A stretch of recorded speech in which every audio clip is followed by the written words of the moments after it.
लो भींच लिया मुट्ठी में तारे तुम नगर में ढोल पिटा दो जी। लो भींच लिया मुट्ठी में तारे तुम नगर में ढोल पिटा दो जी। अंधेरा हो लाख घना पर अंधेरा है अंत नहीं। अंधेरे हो लाख घने पर अंधेरे हैं अंत नहीं। गिर जाना मेरा अंत नहीं, गिर जाना मेरा अंत नहीं। स्वागत है आपका। इतिहास की जो जो इतिहास का पेपर चल रहा था, उस इतिहास के पेपर में हमने आपको लगभग एक क्लास यूरोपियों के आगमन के करा दिए थे। जो बचे हुए क्वेश्चन थे उनको आज हम करा दे रहे हैं। जीडी के कल जो प्रैक्टिस सेट हैं वो कल कराए जाएंगे। जीडी के जो मॉडल पेपर चल रहा है वो कल। आपको एक दिन इतिहास और एक दिन मॉडल पेपर, एक दिन इतिहास और एक दिन मॉडल पेपर, यानी एक क्लास आपको मिलेगा टॉपिक वाइज। ज्योग्राफी करा दिया था, अभी इतिहास करा रहे हैं। आज यूरोपियों का आगमन समाप्त करके आपके लिए कल परसों की जो इतिहास की क्लास होगी उसमें भारतीय राष्ट्रीय आंदोलन लेकर आएंगे। और कल फिर आपको क्लास मिल जाएगा किसका, एक दिन आपको मिलेगा मॉडल पेपर और एक दिन आपको एक क्लास मिल जाएगा आपको क्या, आपके टॉपिक वाइज जो आपके जीडी में दिया हुआ है। तो यहाँ से हम लोग टॉपिक कवर कर लेंगे और प्लस क्या काम किया जाएगा, जीडी के जो प्रैक्टिस सेट हैं, जो जीडी के मॉडल पेपर चल रहे हैं उनको भी कर लिया जाएगा, अल्टरनेटिव कर लिया जाएगा। या फिर अगला हमारा प्रयास है, जैसे भी हमें समय मिलेगा हम क्या काम करेंगे, आपके लिए एक दिन में 2 वीडियो डाल देंगे, 2 क्लासेस चला देंगे आपके लिए, एक टॉपिक और एक जीडी का मॉडल पेपर। चलिए फिलहाल आज के लिए जो यूरोपियों के आगमन पर जिस टॉपिक पर हम लोग क्वेश्चन कर रहे थे उसी टॉपिक पर आज लगभग यूरोपियों के आगमन से सारे क्वेश्चन कर लिया जाएगा। उसके बाद भारतीय राष्ट्रीय आंदोलन बचेगा और भारतीय राष्ट्रीय आंदोलन से टॉपिक पर क्वेश्चन कर लेंगे हम लोग। चलिए पहला सवाल दिया हुआ है आपके सामने, देखिए। अगर आपने कभी ऑफलाइन पढ़ा होगा हमसे फैजाबाद में नॉलेज पार्क या फिर इन्फेंटिव में, तो लगभग इतिहास, पॉलिटी, ज्योग्राफी, इकोनॉमी और आर्ट एंड कल्चर लगभग हमने आपको पढ़ाया होगा।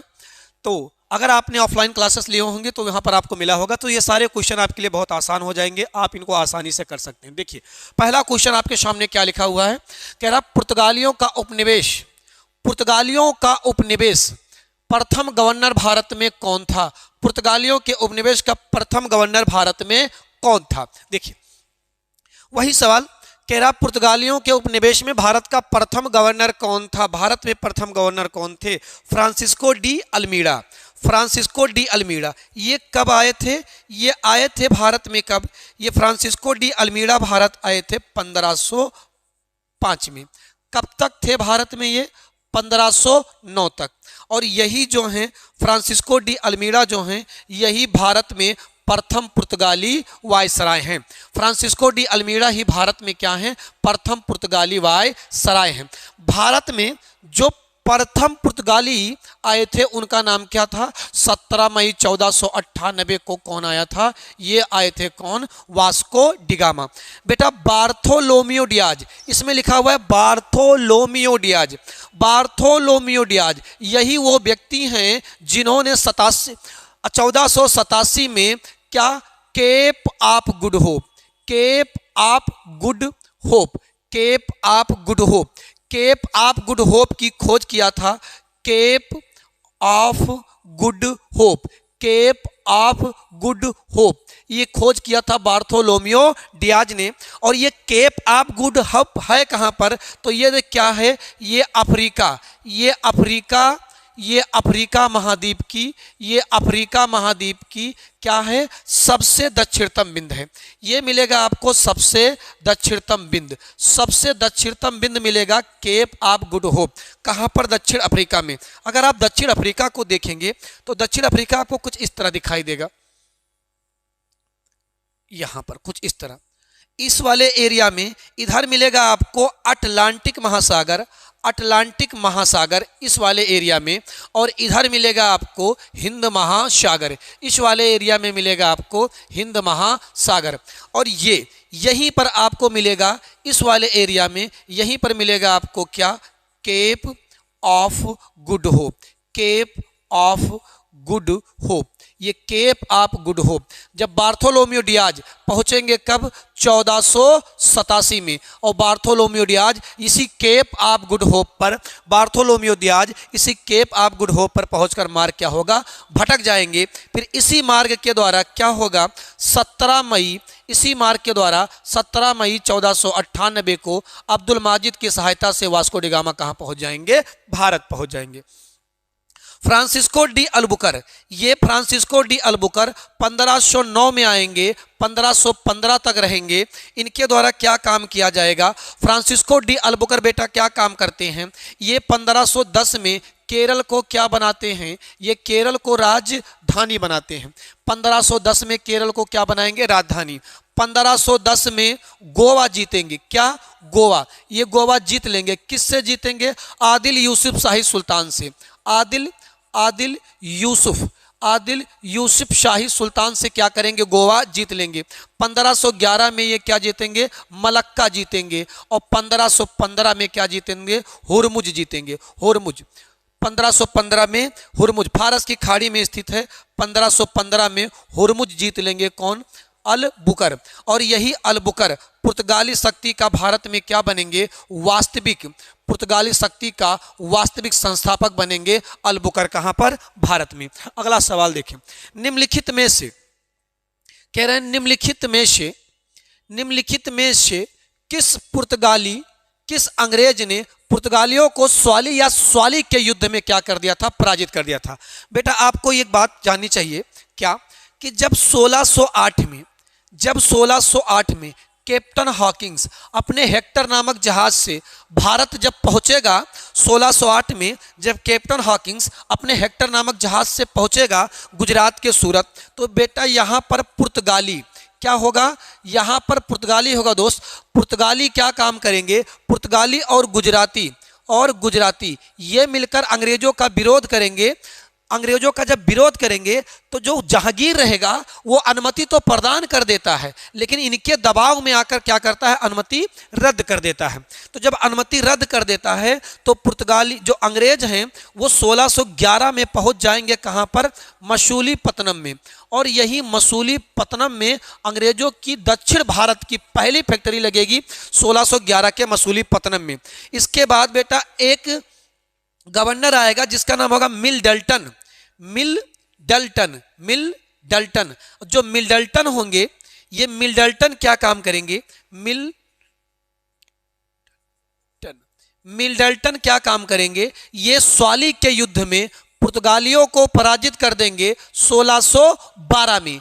कब? 1612 में। और जब पुर्तगालियों को 1612 में पराजित कर देंगे तो जहांगीर प्रसन्न हो जाएंगे। और जहांगीर बेटा प्रसन्न होकर क्या काम करेंगे? 1608 की अनुमति को 1612 में प्रदान करेंगे और कंपनी 1613 में बनकर क्या होगी? तैयार होगी।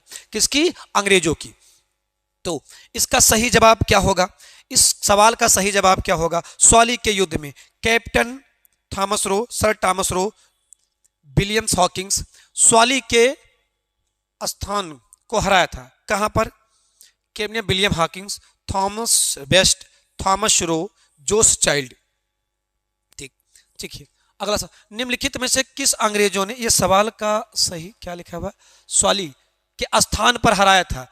Williams Hawkins. बेटा इसमें जो ऑप्शन दिया हुआ है, ये जो विलियम हॉकिंस है, विलियम हॉकिंस नहीं होगा यहाँ, विलियम हॉकिंस नहीं होगा यहाँ, होना चाहिए था मिडल्टन। मिडल्टन ने 1612 में स्वाली के युद्ध में पुर्तगालियों को हराया था। ये स्वाली है कहां पर? ये स्वाली है गुजरात में है। स्वाली कहां पर है? गुजरात में है। देखिए अगला सवाल, ये निम्नलिखित में से कर्नाटक के प्रथम युद्ध, निम्नलिखित में से कर्नाटक के प्रथम युद्ध का कौन तत्कालीन कारण था? कर्नाटक के प्रथम युद्ध का तत्कालीन कारण क्या था? तो बेटा कल वाले पेपर में, कल जब मैं आपको जीडी का पेपर करा रहा था तो बताया था कर्नाटक के 3 युद्ध हुए थे। कर्नाटक के 3 युद्ध हुए थे बच्चे। कर्नाटक के कितने युद्ध हुए थे? 3 युद्ध हुए थे। पहला युद्ध हुआ था 1746 से चला था, 1748 तक चला था कर्नाटक का प्रथम युद्ध। कर्नाटक का द्वितीय युद्ध चलेगा 49 से शुरू होगा, 1749 से शुरू होगा और ये चलेगा 1754 तक। और कर्नाटक का तृतीय युद्ध चलेगा 1756 से 1763 तक। यही युद्ध कहलाएगा सप्तवर्षीय युद्ध। जो प्रथम युद्ध का कारण था ये ऑस्ट्रिया का उत्तराधिकार था, और जो द्वितीय युद्ध का कारण था ये कर्नाटक और हैदराबाद का उत्तराधिकार था। और जो तृतीय युद्ध का कारण था इसका भी कारण क्या था? ऑस्ट्रिया का उत्तराधिकार। इसका भी कारण था क्या? ऑस्ट्रिया का उत्तराधिकार। कर्नाटक का जो प्रथम युद्ध है ये सेंट थोमे के युद्ध के नाम से जाना जाता है। द्वितीय युद्ध पांडुचेरी के युद्ध के नाम से जाना जाता है, और तृतीय युद्ध वंडीवास के नाम से जाना जाता है। प्रथम युद्ध समाप्त होगा एला सापेल की संधि के तहत, और द्वितीय युद्ध समाप्त होगा पांडुचेरी के संधि के तहत। तृतीय युद्ध समाप्त होगा पेरिस के संधि के तहत। तो अगर आप अपने क्वेश्चन को देखिए तो इस क्वेश्चन में आपके क्या लिखा हुआ है? क्वेश्चन में लिखा हुआ है क्या? कहाँ का उत्तराधिकारी? ऑस्ट्रिया की राजगद्दी। ऑस्ट्रिया के राजगद्दी की वजह से ये युद्ध हुआ था। अगला सवाल, किसे जहांगीर ने खान की उपाधि दी थी? किसे जहांगीर ने खान की उपाधि दी थी? तो जहांगीर ने किसे खान की उपाधि दी थी? जहांगीर ने जिसे खान की उपाधि दिया था उसका नाम क्या था? जहांगीर ने जिसे खान की उपाधि दिया था कौन? Captain Hawkins. जब हॉकिंस आया था तो हॉकिंस ने फारसी भाषा में बात किया था। किससे? जहांगीर से। और जहांगीर प्रसन्न होकर कैप्टन हॉकिंस को कौन सी उपाधि दिया था? कैप्टन हॉकिंस को इंग्लिश खान या फिरंगे खान की उपाधि दिया था। और इसी हॉकिंस को 400 का मनसब प्रदान किया था। 400 का मनसब दिया था। किसने दिया था? ये 400 का मनसब दिया था जहांगीर ने। किसे? कैप्टन हॉकिंस को। और जहांगीर ने किसे व्यापारिक छूट प्रदान किया था? Sir Thomas Roe. तो जहांगीर के दरबार में आने वाला दूसरा यात्री कौन था? Sir Thomas Roe. और पहला यात्री कौन था? Captain Hawkins. ये किसके नाम की चिट्ठी लेकर आया था? ये अकबर के नाम की चिट्ठी लेकर कहाँ आया था? भारत आया था। कब आया था? 1608 में। किंतु 1605 में अकबर मर गए थे, इसलिए किसके दरबार में पहुंचा था? ये जहांगीर के दरबार में पहुंचा था। ध्यान दीजिएगा, कैप्टन हॉकिंस जहांगीर से कहां मिला था? आगरा के दरबार में। और सर टॉमस रो कहां मिले थे? राजस्थान में। अगला सवाल कह रहा उस क्षेत्र की पहचान करें। देखिए बेटा, इतिहास बहुत ही प्यारा सब्जेक्ट है। जल्द ही मैं आपको पढ़ाने वाला हूं। जैसे मैं जीडी के आपके 30 सेट करा दूंगा मॉडल पेपर, उसके बाद मैं आपको ज्योग्राफी और इतिहास के पहले 2 क्लासें फाउंडेशन बैच के रूप में पढ़ाऊंगा। आपसे बस आप हमारे साथ बने रहें। आपकी जो पुलिस के वैकेंसी की नोटिफिकेशन अभी जारी आने वाला है, शायद पेपरों में चालू हो गया है कि पुलिस की वैकेंसी आने वाली है। तो जो पुलिस की वैकेंसी आने वाली है उसके लिए जीएस के लगभग आपके जो सब्जेक्ट दिए हैं, टॉपिक वाइज जो सब्जेक्ट दिए हुए हैं आपके, इतिहास भूगोल, अर्थव्यवस्था और राज्य व्यवस्था, ये मैं आपको बिल्कुल फ्री पढ़ा दूंगा आपको। और उस पर फिर हम लोग पेपर भी करेंगे। विविध वगैरह जो दिए हैं, उत्तर प्रदेश विशेष वगैरह, वो भी पढ़ाया जाएगा आपको, पूरा पढ़ाया जाएगा, बिल्कुल फ्री पढ़ाया जाएगा। यूट्यूब की दुनिया बिल्कुल फ्री। बस आप क्या काम कीजिए, हमारे साथ बने रहिए। अगर आप कहीं भी तैयारी कर रहे हैं, अगर आप यूपीपी की तैयारी कर रहे हैं तो प्लीज़ वीडियो को इन्फॉर्मेशन को शेयर कर दीजिएगा। जल्द मैं आपके लिए यूपीपी के लिए जीएस की फाउंडेशन बैच लेकर आऊँगा।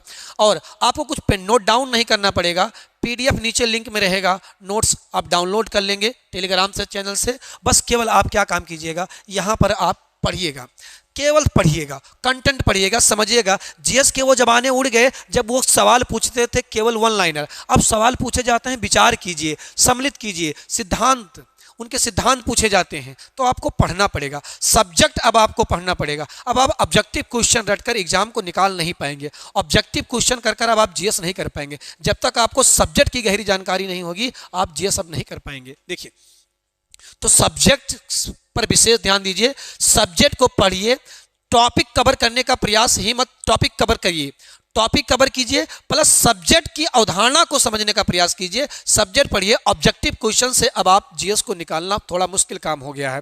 देखिए, उस क्षेत्र का नाम बताएं,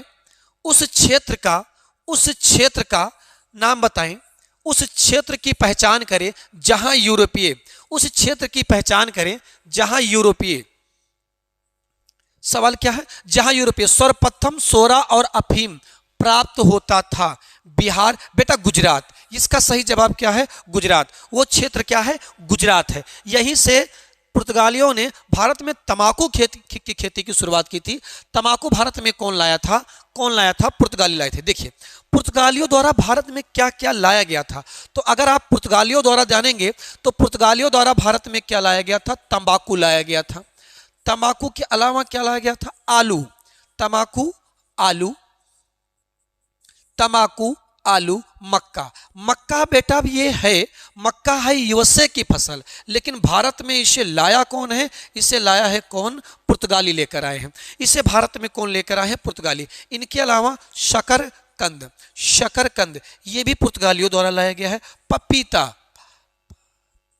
पपीता, लीची, लीची, अनानास, अनानास, पपीता, लीपी, पपीता, लीची, अनानास, काजू, काजू, काजू, बादाम, बादाम, टमाटर, टमाटर, टमाटर। ये भारत में कौन लाया है, ये लेकर आए हैं कौन, पुर्तगाली। ये भारत में कौन लेकर आए हैं, कौन लेकर आया है, पुर्तगाली। बेटा यहां आपको एक बात याद रखना है, क्या कि तंबाकू अनुसंधान केंद्र कहां है, तो आंध्र प्रदेश के राजमुंदरी में स्थित है तंबाकू अनुसंधान केंद्र। देखिए आगे, तो इसका क्या कह रहा है, देखिए अभी आपको जस्ट बताया था थोड़ी देर इससे ठीक पहले जो क्वेश्चन था, कह रहा 1612 में अंग्रेजों ने अपनी पहली कोठी कहां स्थापित की थी। बेटा ये 1612 में गए थे कहां पर, ये गए थे बेटा कहां पर, मसूलीपट्टनम में। 1612 में, ये 1611 में, और 1612 में बेटा गुजरात। तो कुछ किताबों में ये आप थोड़ा कंफ्यूज हो जाएंगे, गुजरात, गुजरात के कहां पर, सूरत में। असल में ये कंपनी स्थापित हुई थी कब, 1608 में, 1608 में। लेकिन बेटा अनुमति रद्द कर दिया गया था। दोबारा अनुमति कब दिया गया, 1612 में। क्यों दिया गया, क्यों, क्योंकि स्वाली के युद्ध में, स्वाली के युद्ध में, स्वाली के युद्ध में क्या काम किया, स्वाली के युद्ध में अंग्रेजों ने पुर्तगालियों को क्या कर दिया, पराजित। कैप्टन मिडलटन ने पराजित कर दिया और जहांगीर ने प्रसन्न होकर पुनः मान्यता दे दिया। और 1608 की कंपनी कब तैयार हुई, तो 1612 में तैयार हुई, 1612 में तैयार हुई। इसमें एक ऑप्शन जो दिया हुआ था हुगली, अंग्रेजों की पहली कोठी पश्चिम बंगाल के हुगली में कब लगी, ये लगी 1651 में। ये कब लगा, 1651 में। अंग्रेजों की पहली कोठी पश्चिम बंगाल के हुगली में कब लगी, तो ये लगी 1651 में। आगे देखें, कह रहा निम्नलिखित में से, निम्नलिखित में से, निम्नलिखित में से, निम्नलिखित में से जिस एक शासक ने ईस्ट इंडिया कंपनी को दीवानी प्रदान किया, बेटा दीवानी प्रदान किया, ठीक से समझिएगा, दीवानी प्रदान किया मतलब क्या, दीवानी व्यवस्था प्रदान कर दिया। तो बच्चे देखिए 1764 में जब बक्सर का युद्ध होगा, 1764 में जब बक्सर का युद्ध होगा, किसके किसके बीच होगा, ये लड़ेंगे कौन, नवाब, कौन, शाह आलम द्वितीय। ये जो लिखा हुआ है शाह आलम, शाह आलम द्वितीय, शाह आलम द्वितीय। और कौन, अवध के नवाब सुजाउद्दौला, सुजाउद्दौला, अवध के नवाब सुजाउद्दौला। और बंगाल के नवाब मीर कासिम, और बंगाल के नवाब मीर कासिम। और इधर कंपनी लड़ेगी कौन, ईस्ट इंडिया कंपनी। इधर कौन लड़ेगा, ईस्ट इंडिया कंपनी। और बेटा इसी बक्सर के युद्ध में क्या काम किया जाएगा, इसी बक्सर के युद्ध में इन तीनों को क्या कर दिया जाएगा, हरा दिया जाएगा। कौन हरा देगा, ये ईस्ट इंडिया कंपनी। किसको हरा देंगे, बंगाल के नवाब मीर कासिम। बेटा बंगाल के नवाब मीर कासिम भागकर कहां चले जाएंगे, दिल्ली, वहीं मर जाएंगे। और शाह आलम द्वितीय और सुजाउद्दौला बेटा क्या कर देंगे, आत्मसमर्पण। कैप्टन तो यहां से बच्चा जब ये आत्मसमर्पण कर देंगे तो फिर एक व्यक्ति आएगा जिसका नाम क्या होगा, रॉबर्ट क्लाइव। रॉबर्ट क्लाइव आएगा बेटा, और रॉबर्ट क्लाइव क्या काम करेंगे, 12 अगस्त 1765 को इलाहाबाद की क्या करेंगे, संध। और ये इलाहाबाद की कौन सी संध होगी, प्रथम संध होगी। और इलाहाबाद की प्रथम संध कौन करेंगे, शाह आलम द्वितीय, शाह आलम द्वितीय। और कौन करेगा, उधर से रॉबर्ट क्लाइव, कौन? Robert Clive. ये करेंगे इलाहाबाद की प्रथम संध। और इसी संध में क्या काम किया जाएगा? कंपनी बंगाल की दीवानी व्यवस्था किसके अधीन चला जाएगा? कंपनी के अधीन चला जाएगा। बंगाल की दीवानी व्यवस्था किसके अधीन चला जाएगा? कंपनी के अधीन चला जाएगा। इसके अलावा शाह आलम द्वितीय को क्या दिया जाएगा? पेंशन दिया जाएगा। शाह आलम द्वितीय को पेंशन दिया जाएगा। इनको शाह आलम द्वितीय को पेंशन दे दिया जाएगा। और बच्चे क्या काम किया जाएगा? इलाहाबाद और इलाहाबाद का कड़ा ये शुजाउद्दौला से छीन लिया जाएगा। और शुजाउद्दौला से छीन कर किसे दे दिया जाएगा? ये दे दिया जाएगा किसे? शाह आलम द्वितीय को। और यहीं से बंगाल में क्या स्थापित होगा? क्या? द्वैध शासन। इसी संध को क्या कहा जाएगा? बिना अधिकार के उत्तरदायित्व नवाब के पास, और बिना उत्तरदायित्व के अधिकार किसके पास? कंपनी के पास। इसके बाद एक संध होगा 16 अगस्त 1765 को, जो कहलाएगा इलाहाबाद की द्वितीय संध। और इलाहाबाद की द्वितीय संध में क्या होगा? इलाहाबाद की द्वितीय संध किसके बीच होगा? ये होगा रॉबर्ट क्लाइव और किसके बीच? शुजाउद्दौला के बीच। किसके बीच? शुजाउद्दौला के बीच। और इसी संध के तहत बेटा कंपनी क्या काम करेगी? अवध से 50 लाख रुपए प्राप्त करेगी तथा अवध में कर मुक्त व्यापार करेगी। कंपनी अवध में क्या करेगी? कर मुक्त व्यापार करेगी। और एक अजीब सा बात होगा कि अवध की सुरक्षा के लिए एक अंग्रेजी सेना तैनात किया जाएगा। जिसका क्या होगा? जिसका खर्च नवाब उठाएंगे। तो ये होगा इलाहाबाद की द्वितीय संध। और इलाहाबाद की द्वितीय संध आते आते लगभग भारत क्या हो जाएगा? गुलाम हो जाएगा। आगे कह रहा बंगाल निम्नलिखित फैक्ट्रियों में से जो पुर्तगालियों की फैक्ट्री स्थापित किया गया था वह था बेटा क्या? हुगली में पुर्तगालियों की फैक्ट्री बंगाल में भी स्थापित हुई थी। कह रहा एक द्वीप पर निम्नलिखित में से बड़ा नगर कौन सा है बेटा? बॉम्बे। थोड़ा बॉम्बे का अगर इतिहास समझना चाहें हम लोग, बॉम्बे के बारे में अगर कुछ समझना चाहें, जानना चाहें, देखिए बॉम्बे की कहानी होगा क्या? 1661 में पुर्तगाली क्या काम करेंगे? पुर्तगाली क्या काम करेंगे? विवाह करेंगे। किसका विवाह करेंगे? किसका? अपने रानी पुर्तगाली अपनी राजकुमारी, उनके राजकुमारी का नाम क्या है? कैथरीन है। कैथरीन का विवाह कर देंगे किसके साथ? ब्रिटेन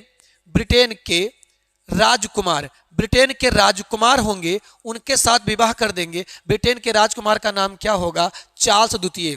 इनके साथ विवाह कर देंगे। असल में ये विवाह करेंगे क्यों? अंग्रेज बेटा, जब मैं इतिहास पढ़ाऊंगा, अंग्रेज क्या काम करेंगे?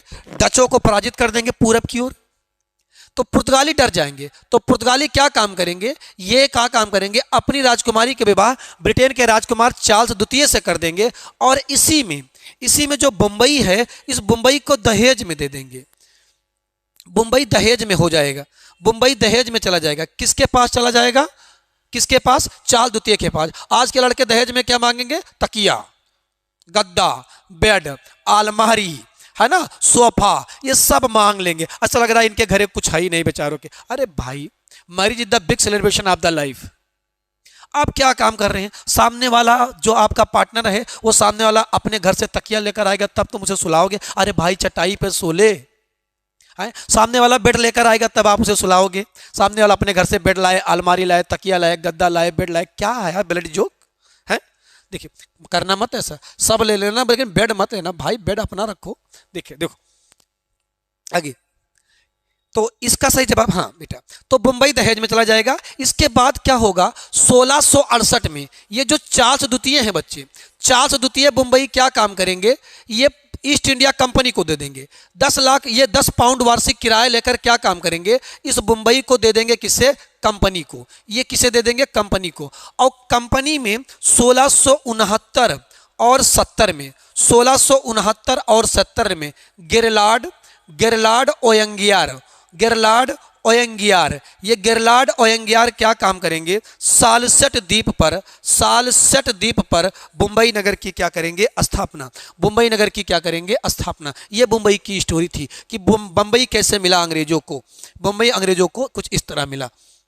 अगला सवाल कह रहा भारत में तंबाकू का प्राचीन चलन किसके द्वारा किया गया? ये पुर्तगालियों द्वारा, जस्ट अभी बताया, लेकिन किसके शासनकाल में तंबाकू की खेती चालू हुई? तो किसके शासनकाल में? जहांगीर के शासन काल में। किसके काल में? जहांगीर। बेटा डचों की देखिए, डचों के बारे में थोड़ा सा जान लीजिए आप। डच पहला डच यात्री आएगा उसका नाम होगा हाउटमैन। ये कहाँ आएगा? ये 1596 में आएगा। कहाँ पहुंचेगा? सुमात्रा द्वीप पर। ये सुमात्रा द्वीप किसका है? इंडोनेशिया का द्वीप है। किसका द्वीप है? ये इंडोनेशिया का। डचों की पहली कोठी 1605 में कहाँ पर लगेगी? मछलीपत्तनम में। कहाँ पर? मछलीपत्तनम में। 1605 में मछलीपत्तनम में डचों की पहली कोठी भारत में कहाँ लगेगी? मछलीपत्तनम में। इसके बाद बच्चे 1749 में बेदरा का युद्ध होगा। इस बेदरा के युद्ध में अंग्रेज किसे हरा देंगे? डच को हरा देंगे। डच हार जाएंगे बेदरा के युद्ध में और अपनी सभी फैक्ट्रियां अंग्रेजों के बेचकर भारत से चले जाएंगे। ठीक ध्यान दीजिएगा, डचों ने बेटा भारत में दोस्तों क्या काम किया था? तो ध्यान से सुनिएगा। पुर्तगाली भारत में मसाले का व्यापार कर रहे थे बच्चे, लेकिन डच मसाले का व्यापार नहीं कर रहे थे। डच लोग भारत में किसका व्यापार कर रहे थे? ये सूती वस्त्र का व्यापार कर रहे थे। सूती वस्त्र का व्यापार कर रहे थे तथा नील का व्यापार कर रहे थे। तो जो डचों द्वारा भारत में कोठी लगाया गया था वो सूती वस्त्र और नील की कोठियां लगाई गई थी। आगे 15वीं शताब्दी में लड़े गए खो निम्नलिखित में से कालक्रम को सही ढंग से सजाएं। क्या है? बासर अंबर लीमा युद्ध, अंबर युद्ध पालसी खाड़वा युद्ध, वंडीवास उसके बाद क्या है? पुद और बक्सर। अंबर का युद्ध, वंडीवास का युद्ध और मंदस का युद्ध। देखिए बेटा ये सही जवाब। अंबर का युद्ध, वंडीवास कर्नाटक का तृतीय युद्ध होगा। वंडीवास उसके बाद होगा बेटे क्या? बक्सर। ऑप्शन नंबर इसका क्या सही है? सी। आगे भारत में यूरोपीय शक्तियों के प्रवेश के संदर्भ में निम्नलिखित में से कौन सा कथन सही नहीं है? कौन सा कथन सही नहीं है? यूरोपियों के प्रवेश के संबंध में निम्नलिखित में से क्या कथन सही नहीं है? कह रहा पुर्तगालियों ने 1499 में गोवा पर कब्जा किया। गलत जवाब। गोवा पर कब्जा कब किया? 1510 में। पहला ही ऑप्शन क्या है? गलत है। दूसरा सही है। जी हाँ। कह रहा अंग्रेजों ने अपना पहला कारखाना दक्षिण भारत के मछलीपत्तनम में लगाया। जी सही है। कब? 1611 में। किंतु अंग्रेजों की पहली कोठी मानी जाती है गुजरात के सूरत 1608 में। पूर्वी भारत में अंग्रेजों की कंपनी 1633 के उड़ीसा में कारखाना लगा था। जी ये सही है बेटा। अंग्रेजों की कंपनियों के बारे में अगर आप जानेंगे तो ठीक से देखिएगा। 1629 में अरमा गांव में, 1611 में मछलीपत्तनम में और 1632 में गोलकुंडा के राजा जारी कर देंगे शाही फरमान और ये पहुंच जाएंगे 1633 में कहां पर? उड़ीसा में। और 1651 में कहां पहुंच जाएंगे अंग्रेज? पश्चिम बंगाल में। और 1669 और 70 में कहां पहुंच जाएंगे? बॉम्बे में। बेटा 1639 में ये कहां पहुंचेंगे? मद्रास में एक पोर्ट बनाएंगे सेंट पोर्ट डेविड चर्च। और मद्रास अंग्रेजों की पहली प्रेसिडेंसी थी। तो पहला ऑप्शन इसका क्या है? गलत है। गोवा वाला ऑप्शन गलत है। अभी आपने जाना था कि गोवा को जीता था 1510 में कौन? अल बुकर ने। अगला भारत में फ्रांसीसियों ने अपने सबसे पहला कारखाना निम्नलिखित में से कहां स्थापित किया? बेटा 1668 में फ्रैंको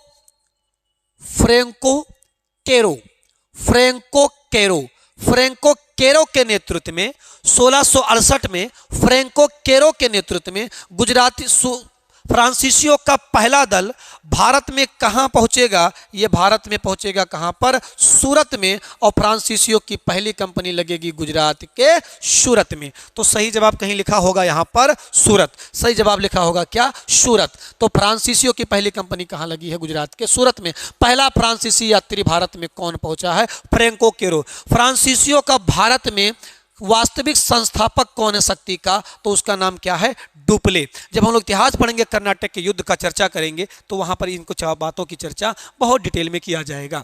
भारत में पहली मुद्रा मशीन की स्थापना किसने की थी? बेटा डच ने। मुद्रा मशीन से मतलब है, डच ऑप्शन में जी, डच बेटा पुलिकट झील के उत्तर, पुलिकट झील के उत्तर एक टकसाल लगाए थे जहां पर मुद्रा छापते थे। उस मुद्रा का नाम होता था पैगोड़ा। क्या नाम होता था उसका? पैगोड़ा। उस मुद्रा का नाम क्या होता था? पैगोड़ा होता था। अगला सवाल कह रहा, यूरोपीय कंपनियों कारखाने होते थे केवल भंडारण, केवल उत्पादन केंद्र, भंडार एवं उत्पादन केंद्र दोनों, इनमें से कोई नहीं। ठीक से देखिएगा बच्चे, ये एक बहुत अच्छा सवाल है। हमारे यहाँ जो खासकर ज़्यादातर इतिहासकार पढ़ाते हैं, वो जो कंपनी कहते हैं, और आपके दिमाग में कंपनी का मतलब क्या समझ में आता है कि जहाँ कुछ उत्पादन होता है। गलत जवाब बेटा। अंग्रेजों ने भारत में कोई कंपनी वगैरह नहीं लगाया था। ये बेटा लगाते थे क्या? कोठी। और ये कोठियाँ बेटा केवल विनिमय का माध्यम थी। ये विनिमय का माध्यम थी। ये करती क्या थी? ये बेटा भारत में कच्चे माल खरीदती थी। ये कच्चे माल खरीदते थे और अपने यहाँ लेकर जाते थे, और इस कच्चे माल को बनाते थे वस्तु, और फिर लाकर भारत में क्या कर देते थे? ये बेच देते थे। तो ये केवल भंडार गिरह थे।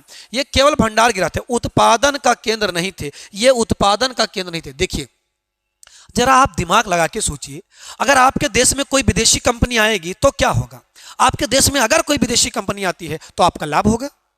लेकिन ये तो विनाश कर रहे हैं। असल में ये कर क्या रहे हैं? ये भारत में कच्चा माल खरीद रहे हैं, और कच्चा माल खरीद कर यूरोप ले जा रहे हैं, और यूरोप में क्या कर रहे हैं? उसको गुड्स के रूप में बदल रहे हैं। कह रहा, पुर्तगाली उपनिवेश गोवा, दमन और दीव किस वर्ष जन आंदोलन भारत सरकार ने जन किया था? बेटा ये है 1961। पुर्तगाली भारत में सबसे पहले आएंगे, लेकिन जाएंगे सबसे बाद में। और गोवा आज़ाद होगा कब? 1961 में। गोवा आज़ाद होगा 1961 में। फ्रांसीसी बेटा 1954 में, जिसे आज आप कहते थे पुदुचेरी। ये पुदुचेरी बेटा 3 राज्यों में फैला है। एक है यमन, और ये यमन कहाँ पर है? यमन है आंध्र प्रदेश में। यमन है आंध्र प्रदेश में। इसके अलावा एक स्थान है पुदुचेरी। पुदुचेरी स्वयं कहाँ पर है? ये है तमिलनाडु में।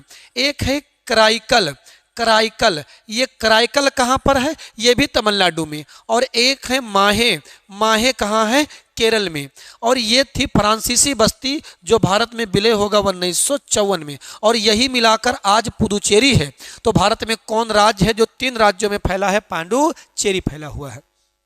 आगे, पुर्तगालियों की पहली फैक्ट्री कालीकट में 1500 में किस स्थान पर स्थापित हुई थी? ये असल में सही जवाब 1500 नहीं होना चाहिए था, टाइपिंग मिस्टेक के कारण ऐसा हुआ है। 1500 में नहीं। पुर्तगालियों की पहली कोठी 1502 में तो वास्को डी गामा भारत आएंगे, और पुर्तगालियों की यहाँ 3 होना चाहिए। पुर्तगालियों की पहली कोठी लगेगी 1503 में। कहाँ पर? कोचीन में। कहाँ पर बेटा? कोचीन में। और पुर्तगालियों की दूसरी कोठी कब लगेगी? 1505 में। कहाँ पर? कुन्नूर में। कहाँ पर? कुन्नूर में। ये पुर्तगालियों की दूसरी कोठी लगेगी। तो क्या लिखा हुआ है? कहाँ पर? Vasco da Gama. Vasco da Gama. ये 1500 में नहीं होना चाहिए था। ये पेड्रो एल्वारेज कैल। जी बेटा सही जवाब है। ये 1500 कह रहा है। तो 1500 में कौन आया था? तो 1500 में आए थे पेड्रो एल्वारेज कैल। पेड्रेज अल्ब्रेजा। देखिए पहला पुर्तगाली यात्री 17 मई 1498 को कौन पहुंचेगा? 17 मई 1498 को वास्को डिगामा। और दूसरा पुर्तगाली यात्री जो 1500 में आएगा वो कौन आएगा? ये सही जवाब है। मुझे लगा वो कंपनी की स्थापना पूछ रहा है। नहीं, एल्बर पेड्रेजा सही जवाब है उसका। एल्बर पेड्रेजा। भारत से भारतीय वस्त्र का प्रमुख निर्यात वस्त्र बनाने का श्रेय किसे जाता? अभी बेटा बताया था, अभी जस्ट बताया था कि जो डच थे ये भारत में 2 कोठियां लगाए थे। एक सूती वस्त्र और क्या? नील। तो इनका मेन काम था क्या? सूती वस्त्र और नील। इन्होंने भारत में क्या किया था? सूती वस्त्र और नील उद्योग की क्या किया था? स्थापना किया था। आगे कह रहा, डचों को भारतीय व्यापार अलग करने में कौन सफल रहे? अंग्रेज। कौन सफल रहे? अंग्रेज।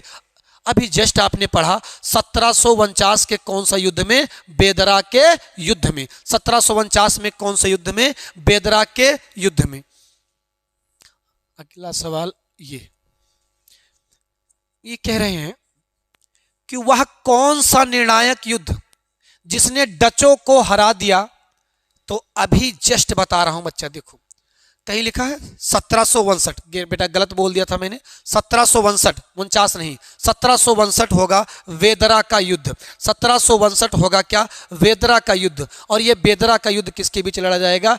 डचों और अंग्रेजों के बीच लड़ा जाएगा, अंग्रेजों के बीच लड़ा जाएगा। और इसे निर्णायक युद्ध माना जाएगा, निर्णायक युद्ध माना जाएगा डच और अंग्रेज के बीच। और डच अपनी कंपनियां किसे दे देंगे?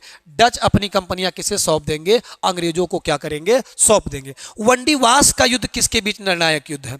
तो वंडीवास का युद्ध किसके बीच निर्णायक है? अंग्रेज और किसके बीच? फ्रांसीसी के बीच। अंग्रेज और फ्रांसीसी के बीच वंडीवास का युद्ध, यानी कर्नाटक का तृतीय युद्ध, यानी कर्नाटक का तृतीय युद्ध। ये क्या है? ये अंग्रेजों और फ्रांसीसियों के बीच क्या है? यानी अंग्रेज डचों को भी हरा देंगे, अंग्रेज पुर्तगालियों को भी हरा देंगे, अंग्रेज डच को भी हरा देंगे, पुर्तगाली को भी हरा देंगे। पुर्तगालियों के साथ विवाह हो गया है और फ्रांसीसियों को भी क्या करेंगे? हरा देंगे। बक्सर का युद्ध आप जान ही रहे हैं, प्लासी का युद्ध आप जान ही रहे होंगे। आगे क्या? डचों ने अपनी पहली कोठरी 1605 में, डचों ने अपनी पहली फैक्ट्री 1605 में कहां लगाया? मसूलीपट्टनम में। कहां पर लगाया? मसूलीपट्टनम में। सकरी और आगरा पहुंचने वाला पहला अंग्रेज व्यापारी कौन था? सकरी और आगरा पहुंचने वाला पहला अंग्रेज, कहीं इसमें दिया हुआ है कैप्टन हॉकिंस? जी, हॉकिंस दिए हुए हैं। आगे ब्रिटिश ईस्ट इंडिया कंपनी का गठन, ब्रिटिश ईस्ट इंडिया कंपनी का गठन मर्चेंट्स सहकारी व्यापारी के नाम से लंदन में कुछ व्यापारियों ने किया था। जी सही जवाब है। देखिए बच्चा, ईस्ट इंडिया कंपनी का जो गठन था, असल में उस कंपनी का नाम था, जो ईस्ट इंडिया कंपनी थी उसको जो गठित किया था, दो भाई थे। एक का नाम था जॉन वाट्स और एक का नाम था जॉन वाइट्स। जॉन वाट्स और जॉन वाइट्स, ये दोनों भाई थे।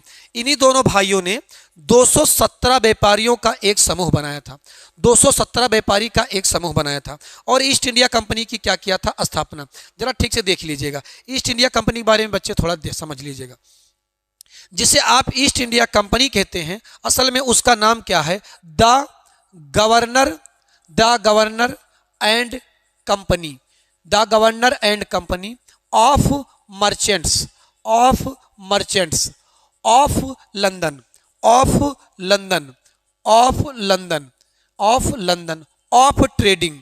Of trading into the East Indies company, East Indies company. इसी कंपनी को आप कहते हैं क्या? East India company. इसी कंपनी को आप क्या कहते हैं बेटा? East India company. East India company के बारे में अगर आप जानें तो ईस्ट इंडिया कंपनी की दो बॉडी थे, एक था COP कोर्ट ऑफ प्रोप्राइटर्स और एक था COD कोर्ट ऑफ डायरेक्टर्स। स्थापना हुआ है 31 दिसंबर सन 1600 को महारानी एलिजाबेथ प्रथम द्वारा, महारानी एलिजाबेथ प्रथम द्वारा। 31 दिसंबर सन 1600 को, 31 दिसंबर ईस्ट इंडिया कंपनी को महारानी एलिजाबेथ, कौन? महारानी एलिजाबेथ एकाधिकार दिया था। किस एक्ट के तहत? 1600 चार्टर एक्ट के तहत। कौन से एक्ट के तहत? 1600 के चार्टर एक्ट के तहत, 1600 को चार्टर एक्ट के तहत। ये कह रहे हैं क्वेश्चन में, ये क्वेश्चन में कह रहा है कि ईस्ट इंडिया कंपनी का प्रथम गवर्नर कौन था? प्रथम गवर्नर कौन था? Robert Clive. ये कर्नाटक का जब द्वितीय युद्ध पढ़ाऊंगा तो आपको बड़ी अच्छी स्टोरी है, उसके बारे में बताऊंगा। देखिए अगला सवाल देखिए, कह रहा कैप्टन विलियम्स हॉकिंस जिस जहाज से भारत पहुंचे थे। अब बेटा इस मामले में देखिए मतभेद है, इस मामले में मतभेद है। कुछ किताबों में लिखा है हेक्टर और कुछ किताबों में लिखा है रेड ड्रैगन, लेकिन एनसीईआरटी में लिखा हुआ है क्या? हेक्टर। हेक्टर नामक जहाज से 1608 में पहुंचा था। हाँ, उनके जहाजों के झुंड में रेड ड्रैगन भी एक जहाज था, तो कुछ किताबों में लिखा हुआ रेड ड्रैगन। अगला सवाल कह रहा किस मुगल बादशाह ने 6 फरवरी को कोठी खोलने की अनुमति? देखिए बच्चा, अभी जस्ट बताया था आपको, किस मुगल बादशाह ने? जहांगीर ने बताया था कि 1608 के अनुमति को क्या किया गया, रद्द किया गया। इस अनुमति को क्या किया गया, रद्द। इसके बाद 1611 में क्या हुआ, स्वालिका युद्ध, और 1612 में अनुमति क्या हुआ, पुनः मिला, अनुमति क्या मिला, पुनः, और 1613 में कंपनी बनकर क्या हुई, तैयार। यानी 1608 की कंपनी कब बनी, 1613 में। तो 1613 में किसने पुनः अनुमति दिया था, जहांगीर ने दिया था। अगला सवाल आपके सामने है, निम्नलिखित में से कौन इंग्लैंड के सम्राट जेम्स प्रथम का राजदूत बनकर 1615 में मुगल बादशाह के दरबार में पहुंचा था। देखिए कहीं लिखा होगा सर टॉमस रो। जहांगीर के दरबार में पहला व्यक्ति कौन पहुंचा था, हॉकिंस, और दूसरा कौन पहुंचा था, सर टॉमस रो। पूर्व व्यापारिक छूट किसने प्राप्त किया था, सर टॉमस रो ने प्राप्त किया था। नेक्स्ट सवाल, 1639 में अभी जस्ट बताया था, फ्रांसिस डी ने 1639 में, देखिए थोड़ा सा, 1632 में जब गोलकुंडा के राजा अंग्रेजों के लिए गोल्डन फरमान जारी कर देंगे, गोल्डन फरमान, सुनहरा फरमान जब जारी करेंगे, सुनहरा फरमान, तब 1639 में एक व्यक्ति आएगा मद्रास, किससे मिलने, चंद्रगिरी के राजा से मिलने। चंद्रगिरी के राजा से मिलने पहुंचेगा क्या, मद्रास, और उसी व्यक्ति का नाम क्या है, उस व्यक्ति का नाम है फ्रांसिस डी। और चंद्रगिरी के राजा से मिलकर क्या काम करेगा, मद्रास, बेटा मद्रास क्या ले लेगा, पट्टे पर, मद्रास अंग्रेजों को क्या मिल जाएगा, पट्टे पर। और 1640 में यही बनेगा सेंट पोर्ट डेविड जर्ज की यही क्या होगी, स्थापना होगी। क्वेश्चन, अंग्रेजों ने पूर्वी भारत में पहली बार उड़ीसा में महानदी के मुहाने पर, डेल्टा पर, हरिपुरा में, बलसेर में अपनी पीपली में कोठियां कब स्थापित की थी, ये 1651 में। ये हुआ है कब, 1651 में। ये कब हुआ है बेटा, 1651 में हुआ है। सवाल अगर आपको समझ में नहीं आ रहा है तो फिर से देख लीजिए, ये हुआ है 1651 में। ये कब हुआ है, 1651 में हुआ है। अगला कह रहा, शाहजहां के पुत्र बंगाल के तत्कालीन सूबेदार शाह शुजा से ब्रिटिश कंपनी निशान तब प्राप्त हुआ जिसमें कंपनी को 3000 रुपये वार्षिक कर देकर, ये मामला है 1688 का, ये मामला है 1688 नहीं, ये मामला है 1691 का।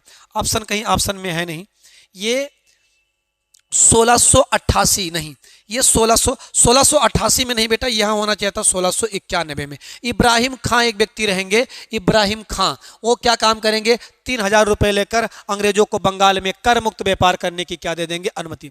1680 में एक फरमान जारी कर अंग्रेजों पर चुंगी लगा दिया गया था। बेटा चुंगी लगाया था किसने, औरंगजेब ने। जरा ठीक से सुनिएगा, 1679 में ये क्या काम करेंगे, औरंगजेब लगा देगा बेटा क्या, जजिया कर। जजिया कर के बारे में जान लीजिए, मोहम्मद बिन कासिम भारत में पहला जजिया कर लगाया था, मोहम्मद बिन कासिम। इसके बाद बच्चे क्या काम करेंगे, अकबर पुनः जजिया क्या करेंगे, समाप्त कर देंगे, अकबर पुनः जजिया समाप्त कर देंगे। देखिए होगा क्या कि 1562 में अकबर क्या करेंगे, राजा अकबर क्या काम करेंगे, आक्रमण करेंगे, और आक्रमण जब करेंगे तो एक लोग को देख लेंगे, आपको इतिहास में पढ़ाऊंगा, अभी यहाँ बताऊंगा नहीं मैं, अभी आपको क्वेश्चन पर देखिएगा। 1562 में देख लेंगे हरक्का बाई को, और हरक्का बाई से ब्याह कर लेंगे, और अगर आपको याद हो मान सिंह, तो मान सिंह के साथ दहेज चले आएंगे। आपको बताना हरक्का बाई किसकी बेटी थी, आपको कमेंट बताना हरक्का बाई किसकी बेटी थी, और 1562 में अकबर ने कहाँ यह आक्रमण किया था। तो जैसे ब्याह होगा तो अकबर क्या काम करेंगे, जोधा से पहली बार बलिए दिल गया हार बलिए, तो 1562 में ये क्या काम करेंगे, सबसे पहले 1562 में अकबर का ब्याह होगा। 1563 में ये क्या काम करेंगे, ये बेटा तीर्थ यात्रा पे कर खत्म कर देंगे। 1564 में क्या करेंगे, अकबर जजिया समाप्त कर देंगे। 1562 में क्या काम करेंगे, दास प्रथा का अंत कर देंगे, दास प्रथा का क्या अंत कर देंगे। तो ये मामला किसका है, औरंगजेब पुनः क्या करेंगे, जजिया कर लगा देंगे। औरंगजेब को जिंदा पीर कहा जाता था। आगे किस बादशाह के आदेश से मुगल सोनी 1686 में हुगली पर आक्रमण कर, इसमें कहीं होगा बेटा औरंगजेब। औरंगजेब। एक व्यक्ति थे जिनका नाम था sir John child. Sir John child. जब औरंगजेब ने 1680 में चुंगी कर लगाया तो सर जॉन चाइल्ड ने 1686 में पश्चिम बंगाल के हुगली को लूट लिया। बस बेटा औरंगजेब ने अपनी केंद्रीय सेना भेजी और इन अंग्रेजों को मारत मारत मारत मारत सब जाकर फुल्टा द्वीप में छुपे अंग्रेज लोग। फिर एक व्यक्ति आएगा जॉब चारनॉक, वो औरंगजेब से क्षमा याचना कर देगा और औरंगजेब उसे क्या करेंगे, माफ कर देंगे। अगला सवाल, किस मुगल बादशाह ने अंग्रेजों से 2.5 लाख रुपए मुआवजा लेकर, अभी जस्ट बताया था बच्चे, किसने, औरंगजेब ने। किसने माफ किया था, औरंगजेब ने। माफी किसने मांगा था, जॉब चौर नॉक। जॉब चौर नॉक ने क्या मांगा था, माफी मांगा था। देखिए अंग्रेजों को सूतानाती गोविंदपुर और किलकत्ता। बच्चे 1698 में एक व्यक्ति होंगे अजीम उस शान, ये सब इतिहास में मैं आपको पढ़ाऊंगा। अजीम उस शान, ये 3 गांव की जिम्मेदारी, सूतानाती, किलकत्ता और गोविंदपुर, अंग्रेजों को दे देंगे जमींदारी। अंग्रेजों को क्या सौंप देंगे, जमींदारी। और 1700 में अंग्रेज लगाएंगे क्या, पोर्ट विलियम। क्या लगाएंगे, पोर्ट विलियम। और इसी पोर्ट विलियम के प्रथम अध्यक्ष बनेंगे सर चार्ल्स अय्यर। इसके क्या बनेंगे, प्रथम अध्यक्ष बनेंगे, प्रथम अध्यक्ष। और ये 1700 में क्या लगा देंगे।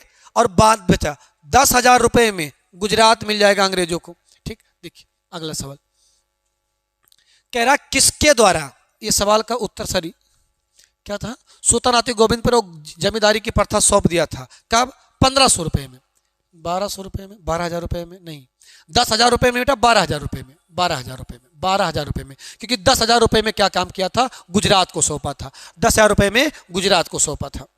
आगे, किसके द्वारा अरमो बंगाल ब्रिटिश व्यापार, मैग्ना कार्टर, फारूकसियर, कहीं ऑप्शन में है, फारूकसियर जी बेटा। 1717 में अंग्रेजों का महा मैग्ना कार्टर कहा जाता है। इससे पहले वाले क्लास में आपको बताया था फारूकसियर ने अंग्रेजों के लिए महा मैग्ना कार्टर जारी किया था बेटा। फारूकसियर ने क्या काम किया था, फारूकसियर ने कहा था कि 3,000 रुपए अंग्रेज दें, बंगाल, बिहार और गुजरात में क्या करें, करमुक्त व्यापार करें। 10,000 रुपए दें, गुजरात में करमुक्त व्यापार करें। और बॉम्बे में जो टकसाल में मुद्रा छाप रहे थे अंग्रेज, उस पर लगा दिया था क्या, मुगल दरबार का मोहर, फारूकसियर। और वही मोहर कहा जाता है अंग्रेजों का महा मैग्ना कार्टर, अंग्रेजों का महा मैग्ना कार्टर। निम्नलिखित में से कौन सा अंग्रेज जहांगीर के समय में भारत नहीं आया था, William Hawkins, sir Thomas Roe, पादरी एडवर्ड टेरी, पादरी रफल पिच, ये औरंगजेब के दरबार में नहीं थे। फ्रांसीसियों को चंद्रनगर बस्ती किसने भेंट किया था, फ्रांसीसियों को चंद्रनगर बस्ती किसने भेंट किया था, शाइस्ता खान ने, अजीमुस्सान ने। ये वही जवाब है, अजीमुस्सान भाई साहब थे। मुगल बादशाह ने किसे नवाब की पदवी प्रदान की थी, मुगल बादशाह ने किसे नवाब की पदवी, डुप्ले को जी, डुप्ले को। मुगल बादशाह कौन, अनवरुद्दीन ने।